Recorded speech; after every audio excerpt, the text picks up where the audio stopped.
Well, alam nyo, lumang balita na talagang naging unconstitutional ang ating 2025 budget na naratipika ng parehong kapulungan ng Kongreso. Bakit siya unconstitutional?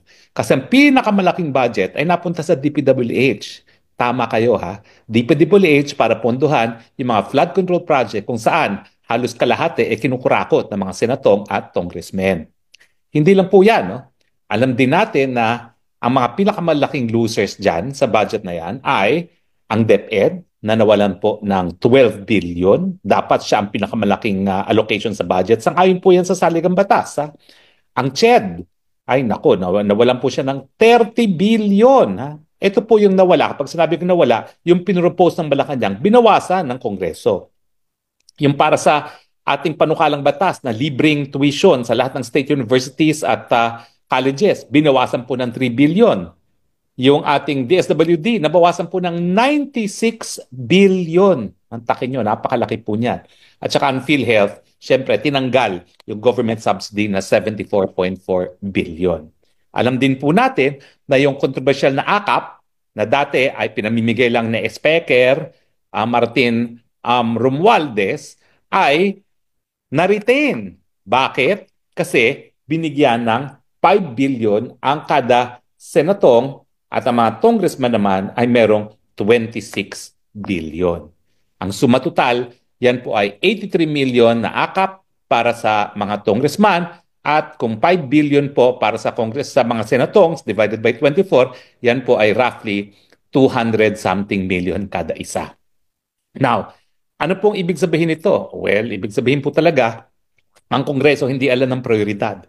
Una-una, hindi nila alam na dapat sumusunod sila sa saligang batas na edukasyon ang dapat pinakamalaking allocation. Inuna nila yung mga infrastructure project na wala namang pakinabang ang taong bayan kasi kalahati no, napupunta na sa kanilang mga bulsa. Now, itong akap nito ang masakit. Alam nyo ba, nagkaroon din ng opinion itong si Chairman Garcia ng COMELEC ng pamimigay ng ayuda kasama ng AKAP, ang TUPAD at ang AIX ay hindi pinagbabawal sa panahon ng eleksyon. Samantakin nyo, yung 83 million kada congressman at 200 million kada senatong, po pwede nilang ipamigay sa panahon ng eleksyon, maski election period na at hindi sila mapaparusahan for an election offense. Ano pong ibig sabihin yan? Ibig sabihin, lahat ng mga ayuda na dapat ibinibigay sa isang buong taon, uubusin po yan sa panahon ng eleksyon dahil ang eleksyon ay Mayo. Sigurado po yan. Marso pa lang, ubus na yan. Kasi may mga listahan na yung mga senatong at mga congressman na yan kung saan talaga sila mamimigay para ang mangyayari, institutional vote buying. E mantakin nyo, ganong kalaki yung akap na yan, 83 million, yan ay akap lang kada kada congressman. Eh meron pang tupad, meron pang AIX. Isabihin mo na kada congressman ay meron silang tagta 10 million each. O di meron na silang 100 million na pamigay. Mantakin nyo, 100 million. Eh ang mga butante naman kada distrito, 100,000. So pag ikaw ay namigay lang sa mga 30,000 at meron ka namang 100 million, sigurado ka ng panalo. O hindi ka nagagastos halos ng sarili mong pera. No? Kung gagastos na lang sila ng sariling pera para mamili ng boto, kaunti na lang. Ang problema sa ating mga taong bayan, ang akala nila, yung mga ayuda na yan nagagaling sa bulsa ng mga senatong at congressman. Hindi po. Galing po yan sa buwis ng lahat ng mamamayang Pilipino. Hindi gaya ng mga congressman at senatong na naghihirap. Kasama rin po yan yung luha at saka yung pawis ng mga OFWs na talaga namang nagbubuhay alila sa iba't ibang parte ng daigdig para lang mabuhay ang kanilang mga minamahal sa buhay dito sa Pilipinas. Alam nyo, nung ako'y nagsampa ng kaso laban dyan sa pork barrel na yan, ang sabi talaga ng Korte Suprema, kayong mga mambabatas, ang trabaho nyo lamang ay gumawa ng pangtaunang budget. Matapos magawa na ang budget, wala na kayong pakialam sa implementasyon. Yan ay gawain na ng ehekutibo. E mantakin niyo ngayon, yung akap pa lang, 83 million kada congressman, 200 million kada senatong na pamimigay para sa eleksyon. Malinaw na malinaw po yan. At kung isusuma total mo nga, maliit ang 100 million kada congressman at maliit ang 250 kada senatong. sa ayuda na iuubusin nila from now until May. At yun nga pong masakit, hindi siya covered ng election ban. Mantakin nyo yan.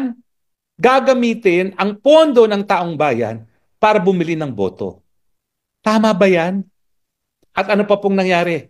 Naku, tumaas pa po. Halos kalahating bilyon po ang program funds. Ano ba yung mga program funds? Yan po talaga yung mga importanteng mga proyekto na habang walang pondo ay hindi mapopondohan. Ibig sabihin, yung mga yan, gaya ng mga, yung ating counterpart financing para sa mga foreign funded projects, yan po yung linalagay nila sa program funds. Samantalang, yan ang mga proyekto na po pwede nang gawin kung bibigyan lang ng counterpart financing ng Pilipinas. Hindi po nangyayari. Napakalungkot po. Alam mo siguro, unang-una, labag sa saligang batas yung pagbimigay ng mga senatong at congressman sa ayuda. Yan po ay kaso ko, Bellica versus Congress of the Philippines. Na talaga ang trabaho lang nila bumuo ng pantaunang budget. Matapos niyan, hindi na sila dapat nakikialam, maghihimasok sa implementasyon. And yet, dinagdagan pa nila AIX, TUPAD, at ngayon, yan, AKAP. O, imbis na mawala, dinagdagan pa sa panahon ng eleksyon.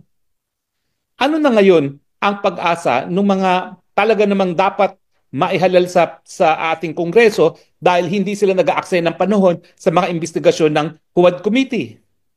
Ano na yung mga tsansa ng nais magsilbi dahil meron silang kakayahan bukod sa pagsa-cite in contempt sa mga resource persons na hindi naman dapat sina-cite in contempt dahil labag na ang ginagawang investigasyon ng Huwad Committee? Kaya tuloy, bulok ang mananatili sa Kongreso. Mabuti na lang ay merong term limits.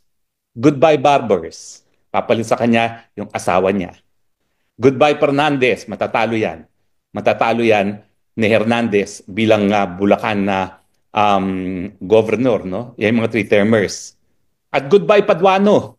Kasi third term na yan si Paduano. Kaya naman walang pakialam yan. Okay? Dahil alam mo niya na kailangan siya magpahinga ng 3 taon.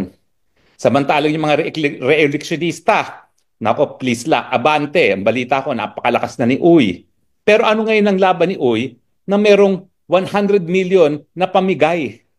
Si Abante. Siguro, ang pag-asa na lang ni Uy dyan kay Abante, kung alalahanin ng taong bayan na winaldas ni Abante ang tiwalang binigay sa kanya at ang pondo ng gobyerno sa mga investigasyon na ginamit lamang para apihin ang mga kakampi ni Duterte. Huwag niyo po kakalimutan yan, mga butante ng Maynila. No? Hindi lang po yan kay Abante, pati yung Chua. Nako, nakailang hearing na sa confidential fund na hindi na dapat naman binubusisi dahil ito ay meron ng seal of good approval, unqualified opinion ng COA. So kung anumang kababalaghangang iniisip ni Chua at ng kanyang Committee on Bad Government dyan sa House of Representatives laban kay VP Sara, yan ay guni-guni na lang nila. Yan po ang dahilan ngayon kung bakit ganito ang budget. Para yung mga re-electionistang bugok, gaya ni Chua at ni Abante, manalo dahil meron na silang 100 million na ayuda na pamumudmod in time for elections. Pero mga kababayan, kung kayo'y Katoliko, pakinggan niyo po ang sinabi dati ng ating mga liderato ng ating simbahan. Tanggapin ang pera, lalong-lalo na galing yan sa kaban ng taong bayan. Pero bumoto sang-ayon sa konsyensya. At itigil na natin yung mga nagwawaldas ng pera para sa Kongreso, lalong-lalo na ang Kongreso po ang trabaho niyan, tagagawa ng pulisiya para malutas ang problema ng unang-una, walang tigil na pagtaas sa presyo ng bilihin, kakulangan ng trabaho at bababang sweldo. Yan po ang dapat tinututukan nila. Hindi ang pagpupulbos sa mga kalaban sa politika. Hindi para itaguyod ang walang kapanapanalo para maging presidente o maging prime minister. Hindi para itaguyod ang charter change para maging Marcos forever ang gobyerno. Yan po malungkot. Pera natin ang panggigisa sa atin. Igigisahin nila tayo sa sarili nating mantika sa pamamagitan ng mga ayudang yan.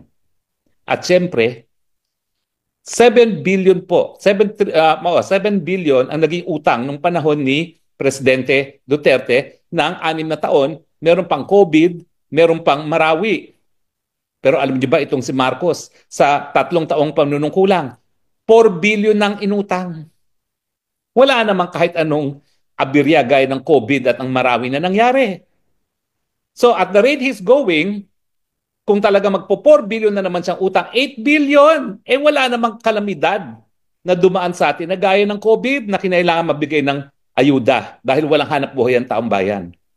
Inubos lang pambili ng boto para mga bugok manatili sa pwesto. Papayag ba kayo? Gagamitin ang pondo ng bayan para maghalal ng mga kongresista na isusulong ang impeachment laban kay Vice President Duterte na ang Vice President ang pinakamalaking mandato na nakuha sa kasaysayan ng Pilipinas. Papayag ba kayo?